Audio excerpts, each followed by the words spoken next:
안녕하세요. 주님의 마음을 받는 중요한 시간 주마중입니다. 어제는 어떠셨습니까? 어제도 주님과 함께 잘 동행하셨겠죠? 네.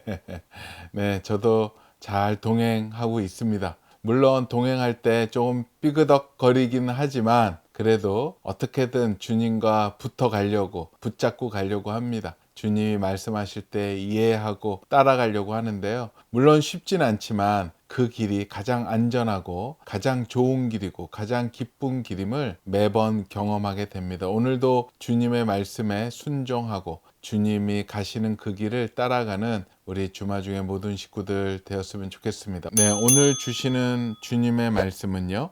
고린도전서 15장 31절 말씀입니다. 형제들아, 내가 그리스도 예수 우리 주 안에서 가진 바 너희에 대한 나의 자랑을 두고 단언하노니 나는 날마다 죽노라.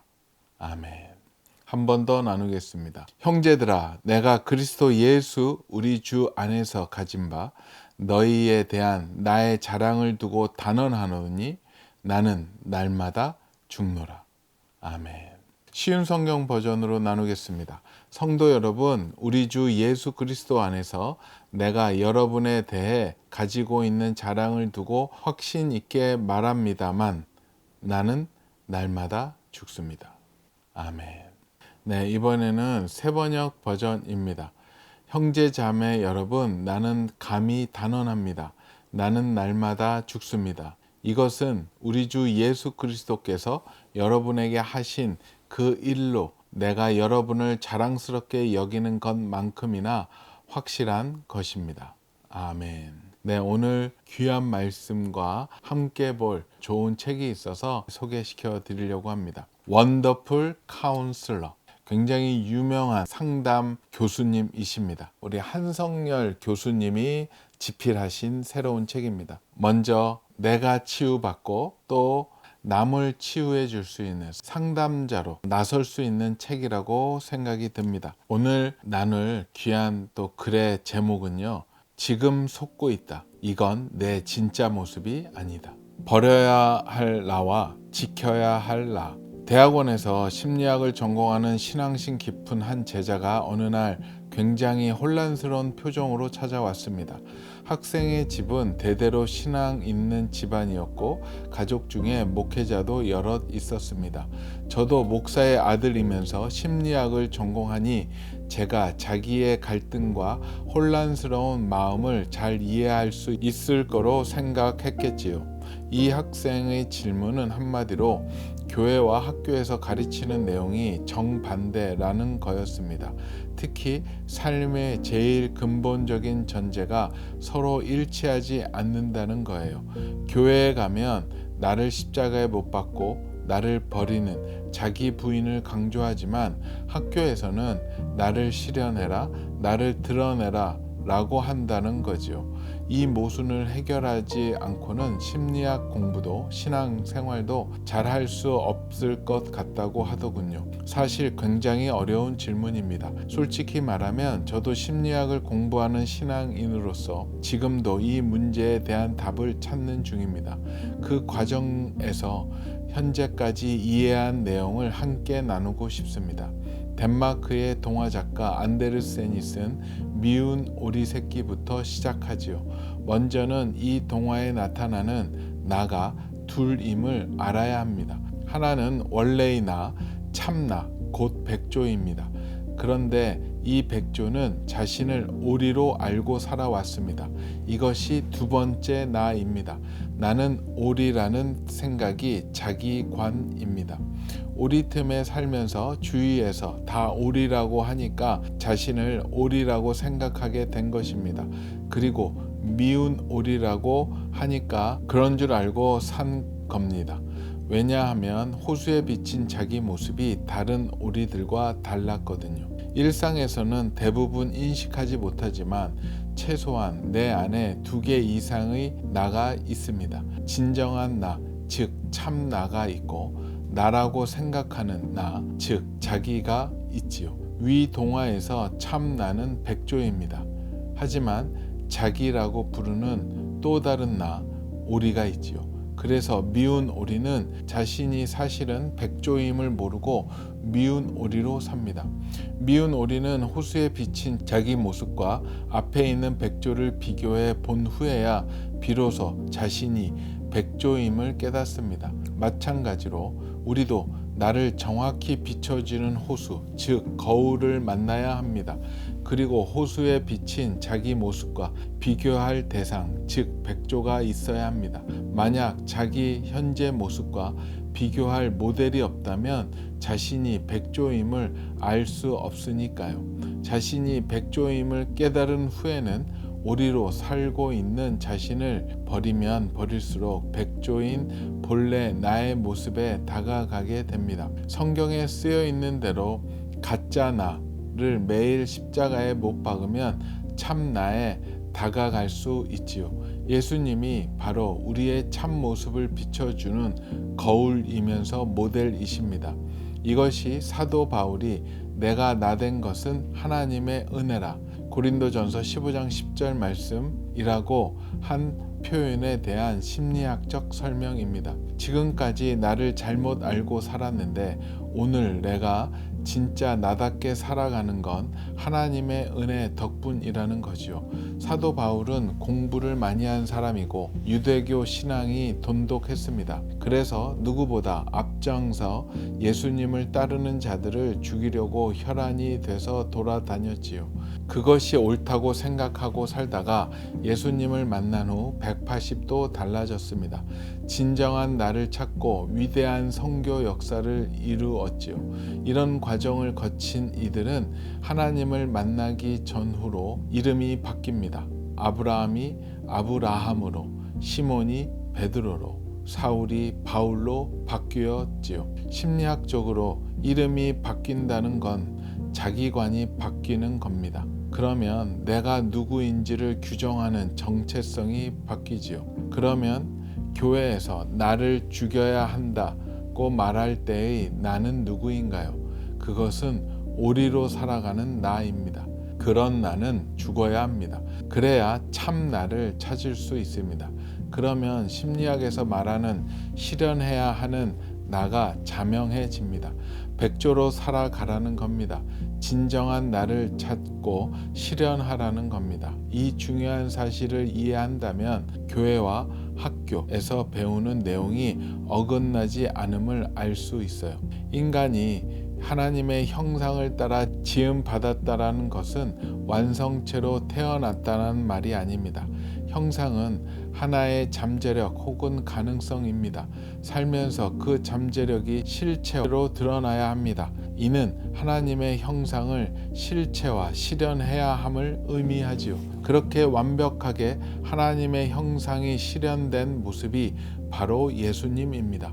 그래서 예수님은 하나님인 동시에 인간이시지요. 우리가 예수님을 닮아간다라는 것은 여러 가지로 설명할 수 있습니다. 심리학적으로는 가능성을 지니고 태어나는 인간이 예수님처럼 하나님의 형상을 실현하며 살아감을 의미하겠지요. 그것이 성화의 과정이며 우리가 이 땅에 살면서 이루어야 할 책무입니다. 아멘. 우리가 얘기하는 이 참자, 참된 나는 누구일까요? 그것은 명확합니다. 하나님께서 창조하신 모습, 우리의 원형이겠죠. 우리는 하나님의 창조물입니다. 그렇기 때문에 하나님의 형상대로 지음받은 존재가 우리의 참자, 우리의 참 모습이죠. 물론 우리의 죄를 통해서 우리의 참 모습이 훼손이 됐지만 예수님을 통해서 다시 회복되었고 복권되었습니다. 그래서 우리는 주님의 이름을 부르는 순간 다시 한번 하나님의 자녀로 거듭나게 된 것이라고 얘기하죠.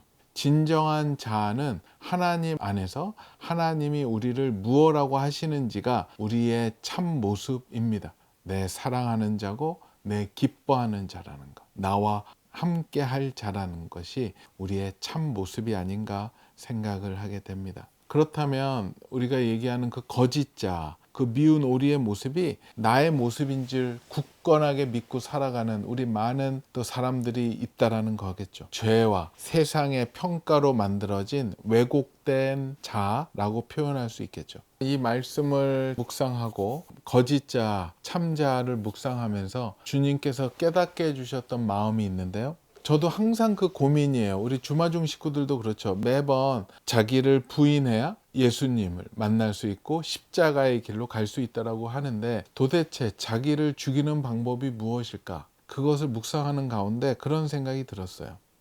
거짓자를 죽일 수 있는 유일한 방법은 오직 말씀, 그 말씀에 순종하는 것 외에는 없겠구나라는 생각이 들었습니다.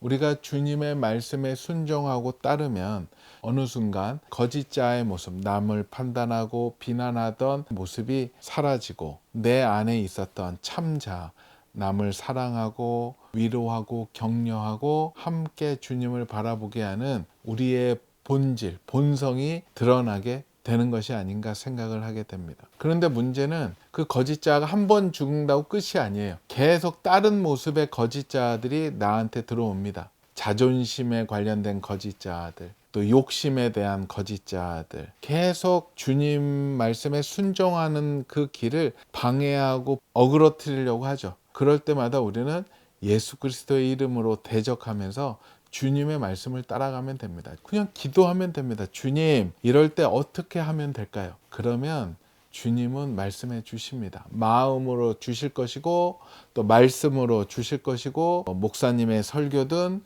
주변의 사람들을 통해서 우리에게 좋은 쪽으로 이끌어가게 하겠죠. 다시 정리하자면 아주 심플합니다. 우리가 매일 죽는다. 말씀 앞에 죽는 거죠. 내가 원하는 뜻대로 하지 않고 하나님의 뜻대로 행하는 것. 우리가 하나님이 주신 마음을 선택하면은 참 자아가 올라와서 우리가 백조를 만나게 되는 것이고, 그것을 무시하고 나의 뜻대로 내가 하고 싶은 대로 대하면 거짓자가 나를 지배하게 되는 거죠. 참자를 영유하고 그 안에서 기뻐하는 생활을 요즘에 하는 것 같아요. 그 이유는 완전히 다 주마중 때문입니다. 예전에는 물론 하나님의 일을 하면서 바빴지만 그래도 이렇게 일을 하고 나 혼자만의 시간도 꽤 많았고요. 그 시간에 물론 말씀을 보기도 하지만 세상에 대한 관심사도 있기 때문에 세상 것을 보게 되고, 거기에 자꾸만 관심을 갖지다 보면 하나님 묵상하는 것을 놓치게 되고, 그리고 저의 생각과 판단에 많이 본 거에 의해서 그 기준이 자꾸만 새롭게 만들어져 가는 것 같아요. 어찌 보면은 유튜브에 가스라이팅이 되고 세상 매체에 가스라이팅이 돼가서 세상이 원하는 쪽으로 끌려가는 듯한 생각이 있었죠. 그런데 주마중을 시작하게 되니까는요, 이게 매일매일 이렇게 말씀을 나눠야 되잖아요. 끝없는 시간이 저에게 필요하더라고요. 왜냐하면 이것을 받아 적어서 베껴서 하는 것도 아니고, 규장에서 나온 책 보면서 또 말씀을 보면서 묵상하면서 저에게 주시는 주님의 마음을 잘 전달하기 위해서는 이것을 준비하는 절대적인 시간이 필요합니다. 영상 제작 이런 거 다 빼고 묵상하고 말씀 준비하는 그 시간이 하루에 4시간에서 5시간 걸릴 때도 있고요. 어쩔 때는 한두 시간으로 될 때도 있지만 계속 묵상하면서 주님의 뜻을 구하기 때문에 어떨 때는 또 하루가 걸릴 때도 있고 이틀이 걸릴 때도 있습니다. 좀 왔다 갔다 합니다. 그렇기 때문에 영상을 찍고 또 뒤돌아서면은 또 내일이 다가오잖아요. 계속 말씀을 준비할 수밖에 없기 때문에 계속 말씀 보고 또 책 읽고 또 그거에 관련된 코멘터리나 묵상을 계속 적고 생각하고 있어요. 집에 가면은 맨날 이 아이패드 펴놓고 우리 갓피플 성경 앱으로 말씀 보고 비교하고 묵상하고 막 그렇게 해요. 충분히 말씀을 깨닫고 묵상을 해야지 저 안에 있었던 옛날의 예화들, 이야기들이 하나님이 생각나게 해 주시더라고요. 쉽게 점점 안 나와요. 주님이 이제 저의 이야기를 많이 쓰셔서 중복 안 되게 쓰려고 계속 묵상하다 보면, 근데 또 신기한 거는 하나님께서 또 생각나게 해 주시더라고요. 그러고 봤더니 어찌 보면 거의 24시간 풀로 주님만을 생각하는 저 모습이 어느 순간 느껴지더라고요. 그러면서 거울을 봤는데 얼굴이 많이 좋아졌어요. 오랜만에 저를 만나는 분들 보면 얼굴이 굉장히 좋아졌대요. 항상 말씀을 생각하고 주님을 생각하니까 저의 얼굴이 점점 밝아지는 것 같기도 하고 기뻐지는 것 같은 것을 체감을 합니다. 아침마다 기도하잖아요. 아침마다 말씀 볼 때 오늘 그 글처럼 매일 예수님이라는 말씀이라는 거울 앞에 서는 것 같아요. 거울 앞에 서면은 저 모습 가운데 거짓자를 통해서 덕지덕지 붙어 있는 것들을 그 시간에 다 제거합니다. 이거는 내가 잘못했고 하나님께 회개해야 될 영역. 그렇게 점검하게 되죠. 그럼 또 깨끗하게 해서 이제 하루 일과를 시작을 합니다. 또 하다 보면 때가 묻기도 하고 내 안에 있었던 거짓자들이 올라오기도 하겠죠. 하지만 계속 말씀을 묵상하고 말씀을 보게 되니까 그것들이 자연히 사라지고 계속 주님 안에서 참 자아를 찾아가는 길 가운데 서 있는 것 같아요. 지나고 봤더니 감사해요. 주마중을 통해서 물론 많은 분들과 소통하고 또 은혜를 나누는 것도 정말로 기쁘고 감사하지만 저 개인적으로는 주마중을 하면서 하나님과 더 깊어지고 하나님과 관계가 더 가까워지는 것을 느낍니다. 요즘은 막 눈을 감기만 해도 주님이 내 앞에 와 계시는 것 같은 굉장히 밀착된 삶을 사는 것 같습니다. 그렇다고 해서 완전하다는 건 절대 아닙니다. 그런 쪽으로 방향이 완전히 틀어졌고 지금 가고 있다라는 것. 아마 주마중이 있는 한은 그 영성을 유지하려고 노력할 것이고 끊임없이 주님 앞으로 나아가려고 노력을 합니다. 우리 주마중 식구들은 어떠세요? 여러분의 진짜 모습은 어떠세요? 요즘의 모습이 거짓자입니까? 참자입니까? 오늘 잘 생각해 봤으면 좋겠습니다. 여러분들 힘들어하고 짜증내고 다른 사람들한테 친절하게 대하지 못하고 제대로 사랑하지 못하는 모습 만약에 보인다면 여러분은 여러분의 거짓자에 속고 있는 것입니다. 여러분이 잘못된 거 절대 아닙니다. 사단한테 속아서 그게 내 참모습인가 생각을 해서 화도 내고 신경질도 내고 험한 말도 하는 것입니다. 그것은 여러분들이 거짓자에 속해져 있기 때문에 그렇습니다. 풀어내십시오. 거짓자를 매일 그냥 때려 잡으세요. 죽이세요. 그것을 잡는 방법은 오직 말씀입니다. 예수님의 그 말씀, 예수님이 말씀하실 때 그 말씀에 순종하는 순간 나의 어떠한 거짓자의 모습은 사라지고 소멸될 것이고요. 또 거짓자의 모습은 하나만 있는 게 아닙니다. 또 다른 모습으로 이쪽에 붙어 있는 것은 또 하나님의 다른 말씀으로 또 퇴치하시고요. 주님의 말씀을 묵상하고 또 기도하면서 주님의 말씀에 순종하고 나아간다면 우리 안에 숨겨져 있는 진짜 착하고 아름답고 주님이 우리의 창조해 놓으신 그 원형, 참 모습이 드러날 것이라고 생각이 듭니다. 한번 도전해 보시고 체크해 보시기 바라요. 본문 중에 좋은 글이 있어서 잠깐 나누겠습니다. 진정한 나를 찾고 위대한 선교 역사를 이루었지요. 이런 과정을 거친 이들은 하나님을 만나기 전후로 이름이 바뀝니다. 아브람이 아브라함으로, 시몬이 베드로로, 사울이 바울로 바뀌었지요. 심리학적으로 이름이 바뀐다는 건 자기관이 바뀌는 겁니다. 그러면 내가 누구인지를 규정하는 정체성이 바뀌지요. 그러면 교회에서 나를 죽여야 한다고 말할 때의 나는 누구인가요? 그것은 오리로 살아가는 나입니다. 그런 나를 죽여야 합니다. 그래야 참 나를 찾을 수 있습니다. 그러면 심리학에서 말하는 실현해야 하는 나가 자명해집니다. 백조로 살아가라는 겁니다. 진정한 나를 찾고 실현하는 겁니다. 이 중요한 사실을 이해한다면 교회와 학교에서 배우는 내용이 어긋나지 않음을 알 수 있습니다. 아멘. 오늘 말씀 한 번 더 보겠습니다. 형제들아, 내가 그리스도 예수 우리 주 안에서 가진 바 너희에 대한 나의 자랑을 두고 단언하노니 나는 날마다 죽노라. 아멘. 같이 기도하겠습니다. 주님 감사합니다. 주님 감사합니다. 사탄은 미운 오리라고 우리를 쇠뇌하고 우리를 정죄합니다. 하지만 하나님은 우리를 아름다운 백조, 멋진 백조라고 말씀하십니다. 우리는 무엇을 선택해야 될까요?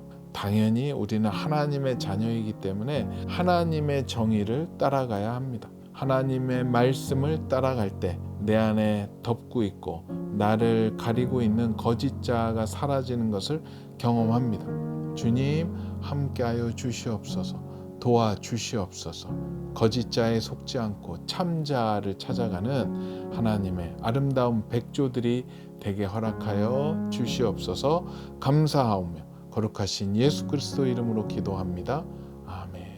네, 그래요. 또 오늘 나눈 책 원더풀 카운슬러, 이 책이 너무나도 좋아서요. 저자 교수님께서 10일 챌린지를 준비해 주셨습니다. 그래서 이제 다음 주 월요일서부터 원더풀 카운슬러 10일 챌린지를 시작을 합니다. 내가 치유받고 또 내가 다시 상담자가 되는 시간이 될 것 같아요. 여러분들 많이 신청해 주셔서 함께 원더풀한 카운슬러가 되기를 원합니다.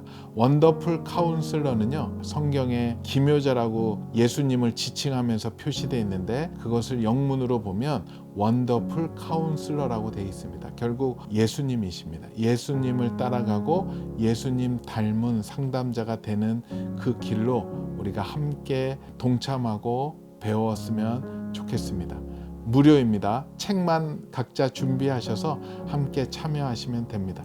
그래요. 오늘 우리가 오리로 사시는 분들, 오리 아닙니다. 여러분은 멋지고 아름다운 백조입니다. 또 하나님 나라의 그 놀라운 나를 발견하는 하루 되었으면 좋겠습니다. 오늘도 블레싱.